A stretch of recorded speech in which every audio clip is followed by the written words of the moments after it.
The views and opinions expressed do not necessarily reflect those of Access Fort Wayne, the Allen County Public Library, or any other supporting groups.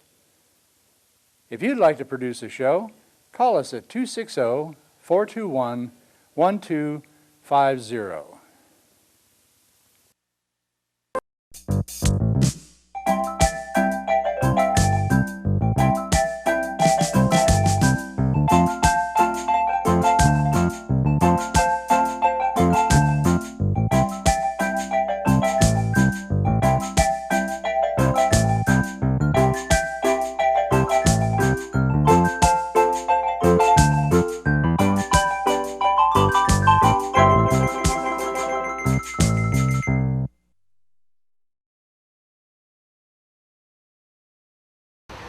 The Rangers' mission was to provide protection, keep the traces cleared of downed trees, and make tomahawk marks where needed so that the movers did not get lost. They did that for 2 years. By the summer of 1809, the Indian threat had dissipated to the point that Governor Harrison felt like the Rangers were no longer needed. Some of the Rangers went back home and joined their local militia. In 1811 at the Battle of Tippecanoe, you may read that there were Rangers there. They were, but they weren't serving in the capacity of Rangers. They were part of their local militias. John Tipton was in that Battle of Tippecanoe. It has a very interesting story if you look into it. June of 1812, the United States declares war against Great Britain and her Indian allies. Indian threat rises, and Governor Harrison gets a hold of Captain Hargrove and says, I'm going to give you a two-rank promotion. You're not going to be a major, you're going to be a lieutenant colonel. I want you to form up the Rangers again. This time, there ended up being 6 groups. They were referred to as companies, and they served throughout the War of 1812. The war officially ended in February of 1815. The Rangers were disbanded in June of 1815, never to be formed up again. Rangers got paid 75 cents a day if you served on foot. If you had a horse, you got $1 a day. That pay, if you compare it to a private in the regular army, that private got $5 a month. So our pay was much better, but the downside was it was hard to confirm how many days we had served, so we did not always receive the pay due to us. We received no uniforms. We're dressed differently, but we do have some things in common. Rangers were to have 3 clothing items in common. A wide brim hat. You see this wore in various styles because we're all individuals. Helps keep the sun, the rain off of us. The outer garment's called a frock. It may have a cape, it may not. So we would have that wide brim hat, a frock, and a leather belt. Anything else we wore? Personal choice. You'll see shoes, Jefferson boots, moccasins. It's whatever you had at home. Some of the Rangers have leggings on, some do not. I have gaiters on. Gaiters came up to the knee, but not over. The leggings went over the knee. That is to protect our clothing from being out in the woods and having the thorns tear them up. Some of us are wearing pants, some are wearing breeches. Breeches were out of style, but the older Rangers, they still have preferred breeches which come down just below the knee. And of course you'd have leggings on to protect your stockings. They didn't give us any equipment either. We had to bring what we had from home. But we were to have 3 items in common. A firearm. It could be a rifle, it could be a smoothbore. It's whatever you had at home. We were to have a knife. History says a large knife. We have different preferences. This is what I'm comfortable with. A firearm, a knife, and a tomahawk. The tomahawk and the knife hung from that leather belt. Of course, that leather belt kept your frock closed. If you carried any other equipment as personal choice. Now, the shooting bags had to go with the firearm. It's one shot and then we're done unless you can reload. There are tools in the shooting bag to help keep the firearm repaired, and powder horn that carried the black powder. Some of us have a haversack on. You see a couple haversacks made out of cloth. Mine's made out of leather. It's smaller. It's by choice. Things tend to slide off this easier than a cloth one, but we kept personal belongings in the haversack. The ranger, and history tells us that there were a few women rangers. Names we haven't been able to find, or how many, but it said that there were a few women rangers. So if you met the qualifications of fighting the Indians, you might be recruited. Enlistments went 30, 60, 90 days.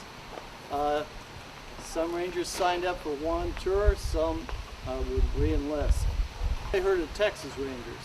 History says that the Texas Rangers used the Indiana Rangers as a model when they were formed a little bit later in history, in the late 1820s and through the 1830s. And you have a big flash in the pan. So we hear a lot of love stories about a flash in the pan. There's just a lot of fire right away, but nothing downrange. Line up and fire in mass to throw a wall of lead towards the enemy. And if you've ever watched any reenactments, you might think they're getting awful close to each other. I suppose the lethal range was around 55 yards. Where the rifle is more accurate, but it took longer to load. Now they're half cock, prime your pan and close it, and you don't want it to go off like that. But if you hit the thing wrong, or it can go off and it's dangerous to you and everybody else you're with. So you don't want it to go off half cock way to make sure it won't go off. So that was a dangerous thing, and that's still a saying they got now, don't go off half cock, because that causes trouble. The half cock is like the safety. Any other questions? Why did you carry a handgun? Pistols, officers sometimes would. I have before. Captain Davis, our leader, has. You know, once again, they're one shot. The range is much more limited, and you know you've got to load it the same way. So one shot, and then you got a club. But I don't prefer to carry it all the time because it gets in the way. And I'm concerned about amount of weight I'm carrying, and how things get in the way, especially walking through the woods. Any other questions?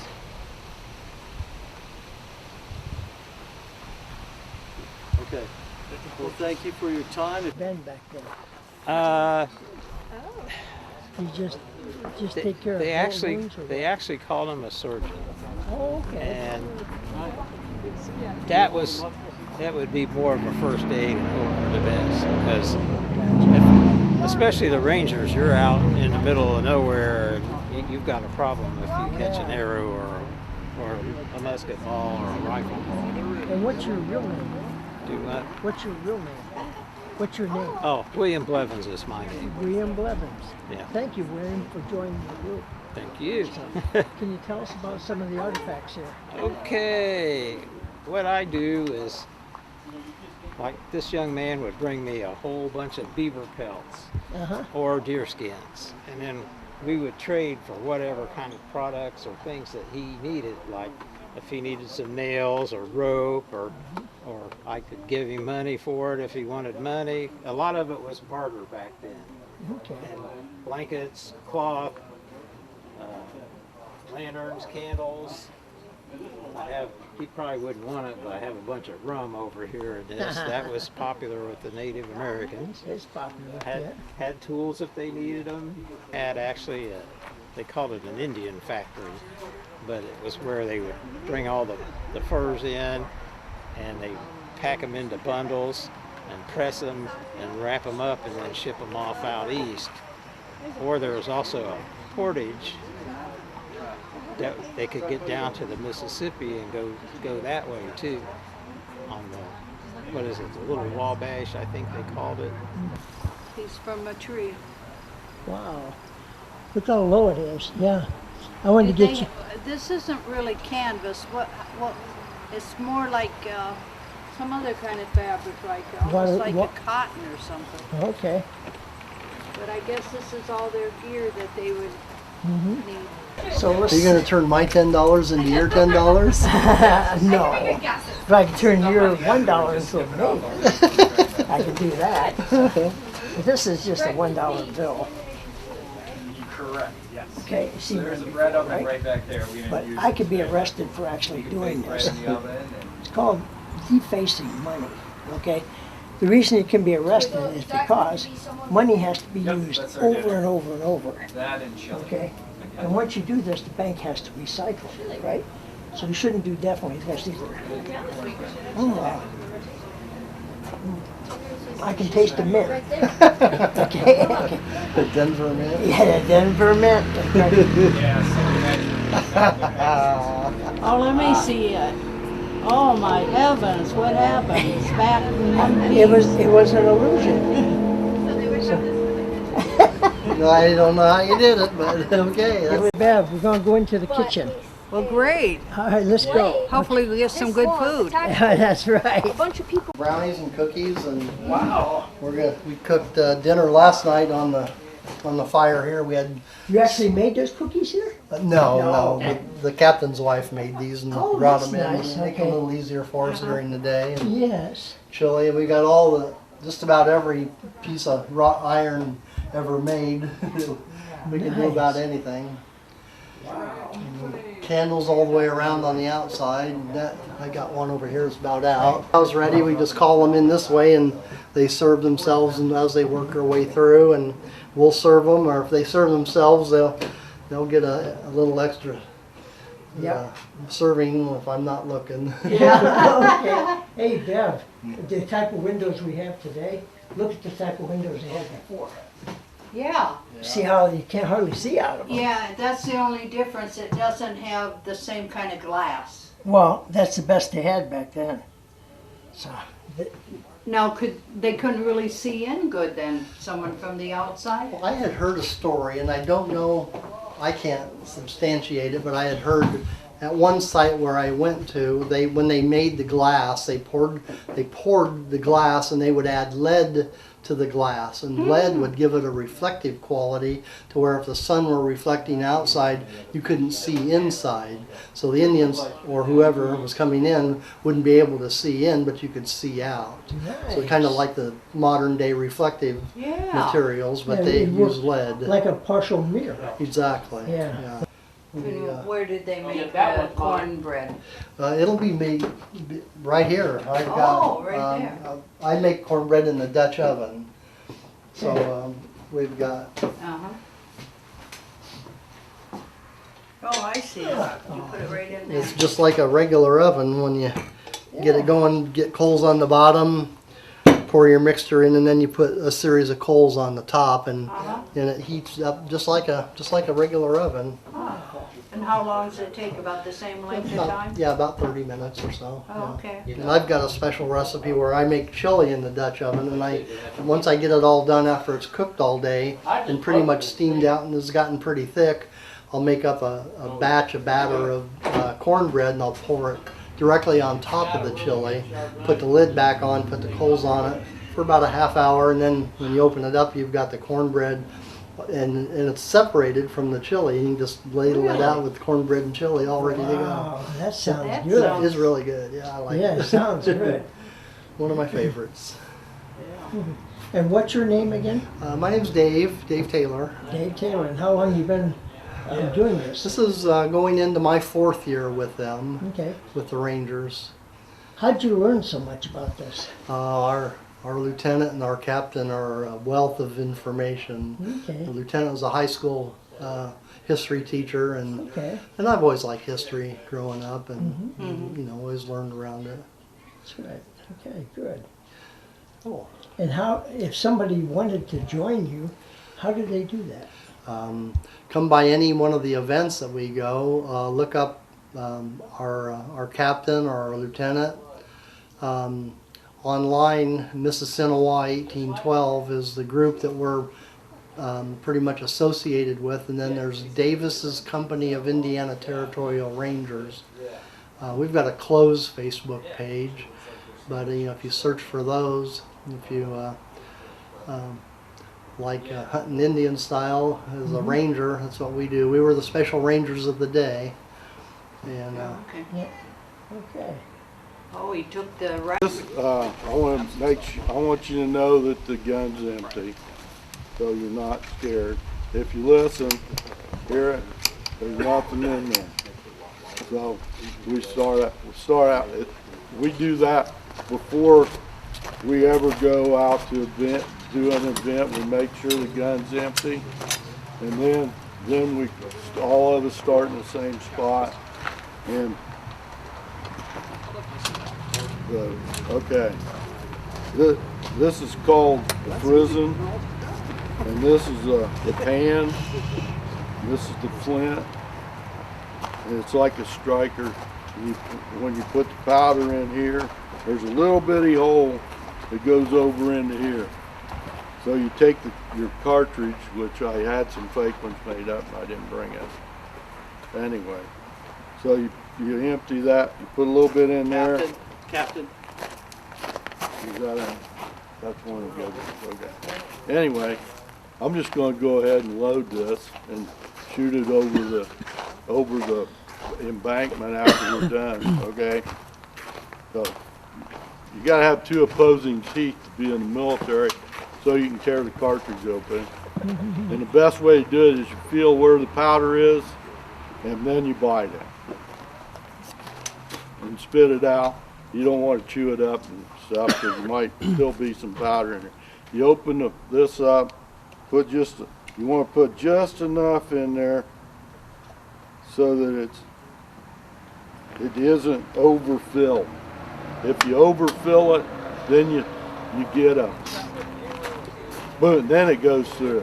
This way it burns right into the hole fast, so that you don't get the time off, the extra timing. Then you're supposed to dump this in there and hit the hole. And you would have a ball, the size of your cartridge in here, and you would put that ball in here with a little bit of the paper, and then you push it down. And when we're doing battles, we don't even do this part. So see the difference here? You got the ones that can hear. You could hear that it was a little softer sound. So this thing's ready to fire now. So and aim over here, and that's called not working. So anyway, somebody needs to clean this damn thing. It worked a little bit ago, but they want to do it now. Try it one more time. Come on, baby. Wipe the prison down. Yeah. Full top.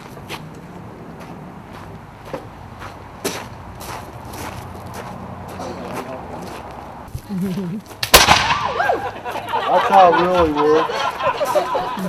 And then mine didn't work. Dump the powder out before I do anything else. And flip the prism up. Make sure that's out. So that it don't go out. If my luck, it'd go off accident. Yeah. That fast! Captain, I told you were you. sandbagging earlier. I told you you was sandbagging, didn't I? And it only takes, how long does it take to run 40 yards, you know? Even other than me, it takes me a lot longer to run 40 yards than most people. Needs to be sharp. You can when you sharpen it, it gets it's a little flat on the end. Normally, it'll almost cut your finger. If you run your finger across there, it'll cut it. And as you can see, it didn't. I'm not cut, so. Yeah. What do you sharpen it with? I got a tool that I put that for doing out here like this. I take the flint out, turn it around backwards, Reduce that and half it. That grass is heavy in there. turn it around backwards, and I got a little tool that you can hit it and tap it and take chips off of it till it's straight across. You don't carry a file. Then you flip it back. File won't work. Oh, okay. File won't work. Yeah, yeah, chip it on. You gotta chip it off. Wow. Try one more time.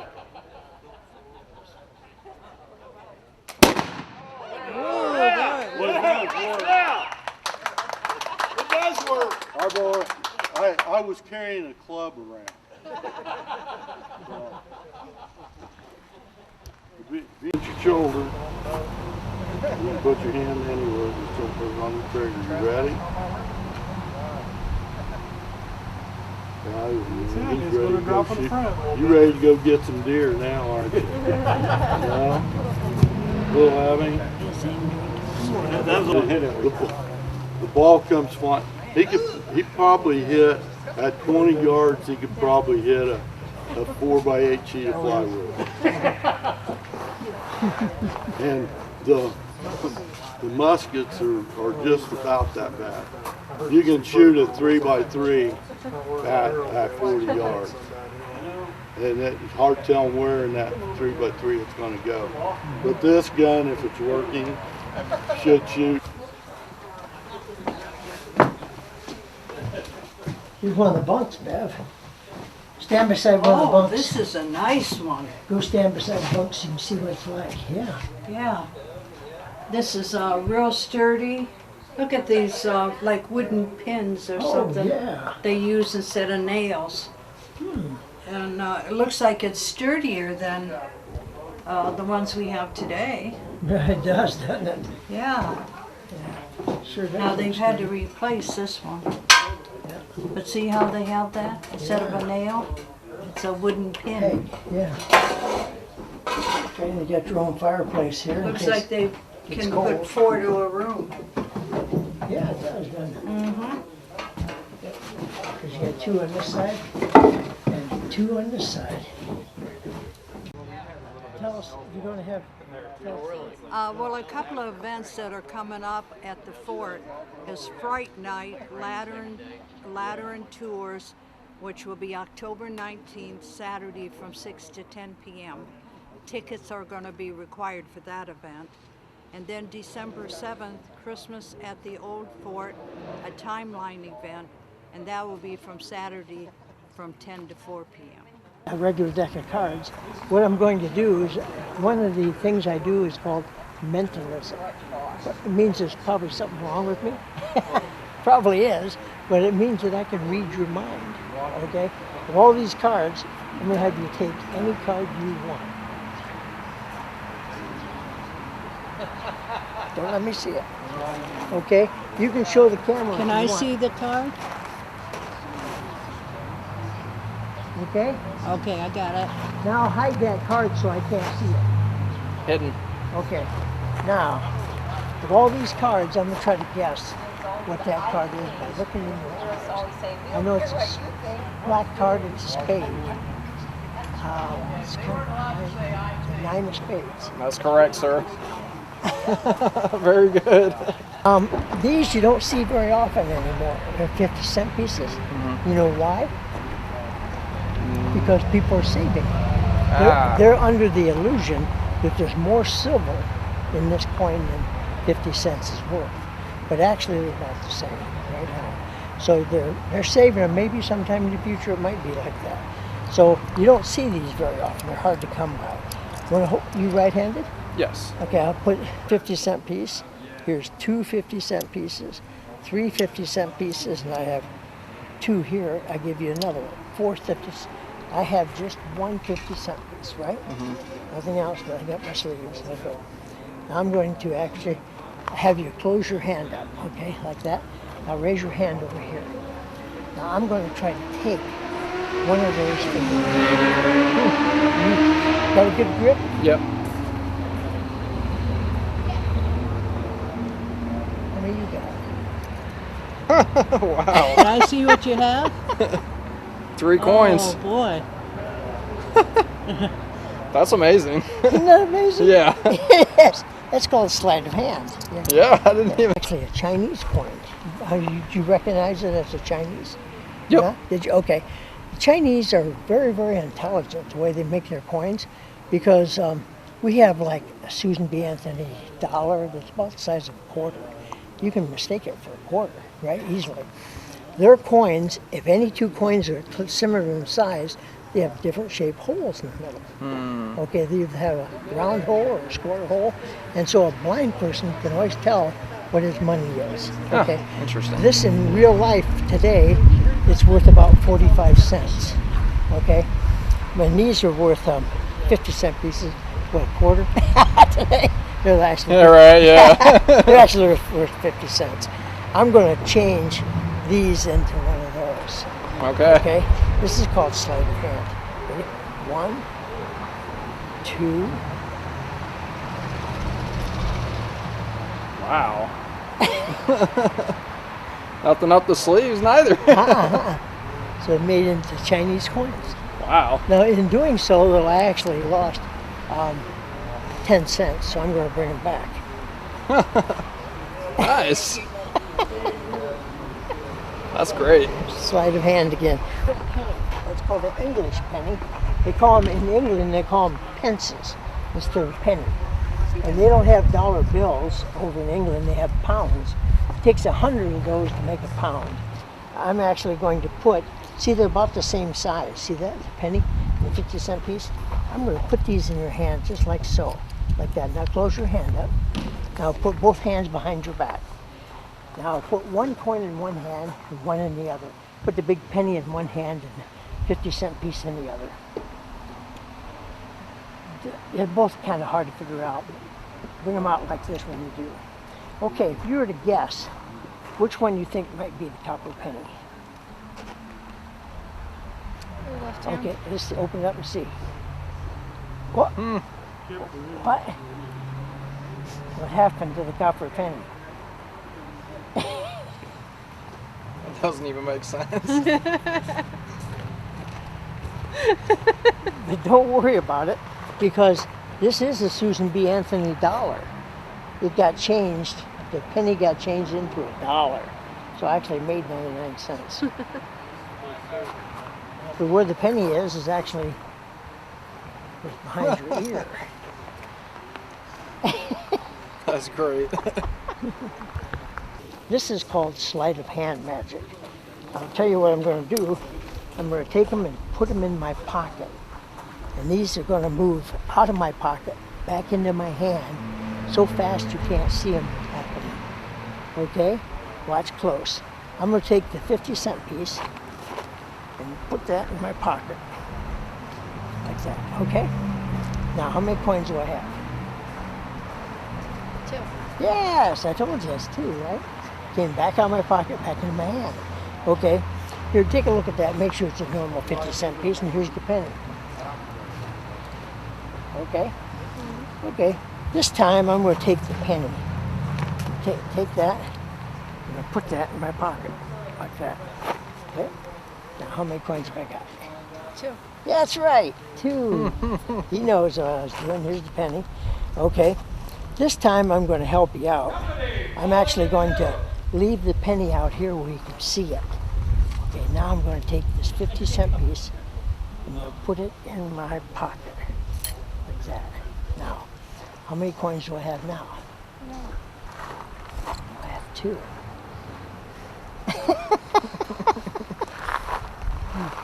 Okay, I'm going to take just a penny this time. See that? That goes in my pocket. Now, how many coins have I got? 2. What? None. That's called sleight of hand.